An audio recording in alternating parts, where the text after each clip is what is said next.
Turkey's Prime Minister said he'd run out of patience with the demonstrators. He would tolerate no more. So he sent in the police. For nearly 2 weeks, anti-government protesters have occupied Istanbul's Taksim Square and the adjoining Gezi Park, where the anti-government demonstrations began.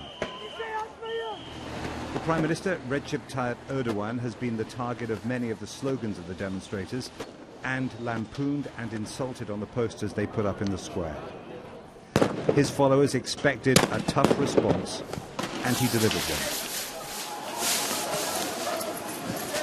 one. In Parliament, Mr. Erdogan said the protests were part of an international campaign to distort Turkey's image and to target its reputation and power. I urge the young people who I believe are there with sincere feelings to put an end to this protest. This is over. We won't put up with this any longer. As the police were advancing, the mayor of Istanbul tweeted that the people occupying Gezi Park would not be touched. Some of them tried to form a human chain in the square to get between the police and the protesters to stop the clashes. It didn't work. But we just saw police coming, and of course we were terrified. And all I can say is that we're terrified. When lawyers protested about what was happening, their rally was attacked by the riot squads as well.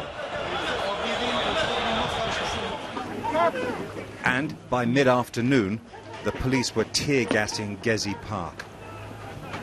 We saw policemen telling us, come to the streets, you don't have to be afraid, and then they shoot at us. So nobody believes them. The clashes went on all day and into the evening. Protesters fell back to the park to be treated for the effects of tear gas. The occupation began to try to save Gezi, one of central Istanbul's last parks, from developers.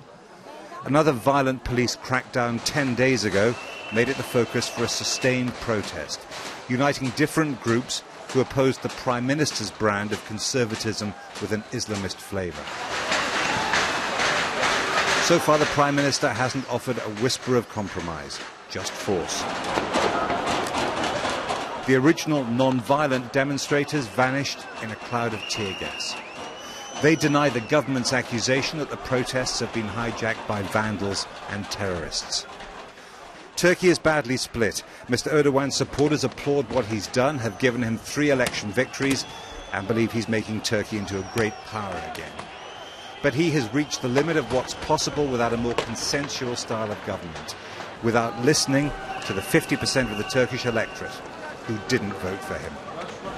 This is new territory for Turkey. The Prime Minister has never faced opposition like this, and a new political generation is coming of age on the streets. The Prime Minister needs to start offering a few deals, because if he can't, this may well get much worse. Jeremy Bowen, BBC News, Istanbul.